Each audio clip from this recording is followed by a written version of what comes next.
एक गरीब देश और उसमें मौजूद एक शानदार सा महल। आज इस महल की दीवार 3 लाख लोगों की दर्दनाक मौत की आखिरी गवाह है। इन पे जहाँ देखो वहाँ खोपड़ियाँ, खून और किसी के संघर्ष के निशाने और किसी को तरपाने के निशाने हैं। यही वो दीवार है जिनके बीच इडी आमीन ने अपनी चौथी प्रेग्नेंट बीवी को बेरहमी से मार डाला। यही वो इंसान था जो मरे हुए लाशों के साथ घंटों घंटों तक बात करता था और लास्ट में उसके साथ सोता भी था। इडी आमीन के बेरहम होने के बावजूद युगांडा के लोगों ने अपना प्रेसिडेंट बना के रखा था। पर क्यों? जो इंसान अपने ही लोगों को मारता है तो लोगों ने इससे इतना प्यार क्यों करते हैं? और इतना ही नहीं, युगांडा के प्रेसिडेंट भी बनाया हुआ था। क्या है इसके पीछे की असलियत? आइए समझने की कोशिश करते हैं आज की इस वीडियो में।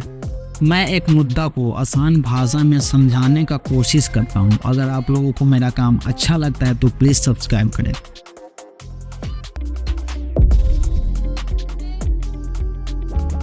इडी आमीन का जन्म 1925 में टोब्रुक नाम के एक जगह में हुआ था। आमीन का पिता का नाम एंड्रियस न्याबीर था, जो कि एथलीज्म से इस्लाम में कन्वर्ट हो गया था।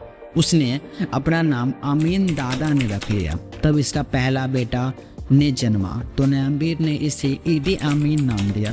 जल्दी ही इडी आमीन के माँ बाप अलग हो गए। तब आमीन के माँ इसे अपने साथ लेकर बाम्बो सिटी में आ गई। सिटी में तो आ गई, लेकिन गरीबी के वजह से उनको यहाँ पर रहने में दिक्कत हो रही थी। तब 1946 में ब्रिटिश औपनिवेशिक सेना के अफ्रीकन राइफल्स में शामिल हो गए इडी आमीन। उसके बाद आमीन ने ब्रिटिश कार्रवाई और माओवा विद्रोह में भाग लिया। इस वजह से उसे लेफ्टिनेंट के पद पर पहुंचाया गया।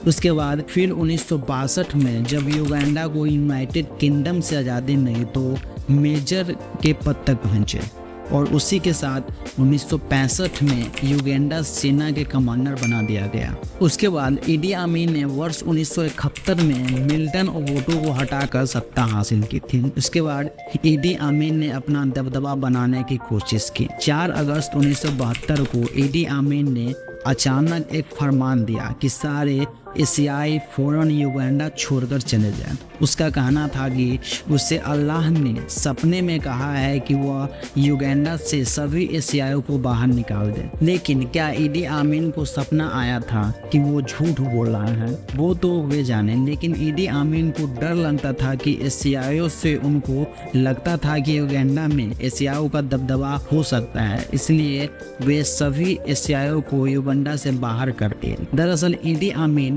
काकवा जनजाति से आता था। माना जाता है कि इस जनजाति के लोग सिर्फ खून पिया करते हैं। इसी वजह से इडी आमीन ये सब देख कर आया था। इडी आमीन इंसान का मांस खाता था और उसके साथ अंतिम में सोता भी था। इडी आमीन अपने पुराने घर का एक कमरा हमेशा बंद रखता था। आमीन की 5वीं बीवी ने नौकर को मजबूर किया और पैसा भी दिया कि वो ये दरवाजा खोले, लेकिन नौकर को इडी आमीन ने मना किया गया था कि ये दरवाजा नहीं खोलने चाहिए। इसी वजह से नौकर डर रहा था, लेकिन पैसे को देखते के बाद लालच आ गई और उसने दरवाजा खोल दिया। उसके बाद वहां का मंजर देखने के बाद स्टेज होश उड़ गए। इडी आमीन के उस कमरे में 2 फ्रिज थे, जिसको आमीन की पत्नी ने खोलकर देखा कि उस फ्रिज के अंदर इंसानों का कटा हुआ सिर रखा हुआ था।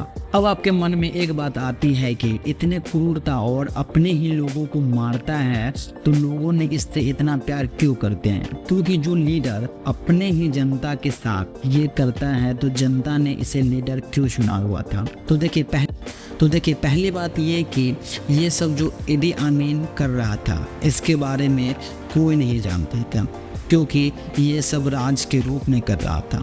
अब बात है प्रेसिडेंट बनाने की, तो उस वक्त लोग मजबूर थे कि एक आदमी जिसकी हाइट 6 फुट 4 इंची हो, शरीर से भारी भरकम हो और चैंपियन हो बॉक्सिंग का, स्विमिंग का और ऐसे कमांडर भी हो। उस समय में ऐसा आदमी नहीं मिलता था, तो लोगों ने मजबूर बस उसको प्रेसिडेंट बना कर रखा था और इडी आमीन ने लोगों को मदद भी करता था। इस वजह से लोगों में उसका इमेज बनता चला गया। उसके बाद उसने युगांडा में राज करता चला गया। फिर 1978 में युगांडा ने तांजानिया युद्ध किया। उसके बाद तांजानिया युद्ध हारने के बाद इडी आमीन ने लीबिया और उसके बाद सऊदी अरब में जीवन जीने लगा।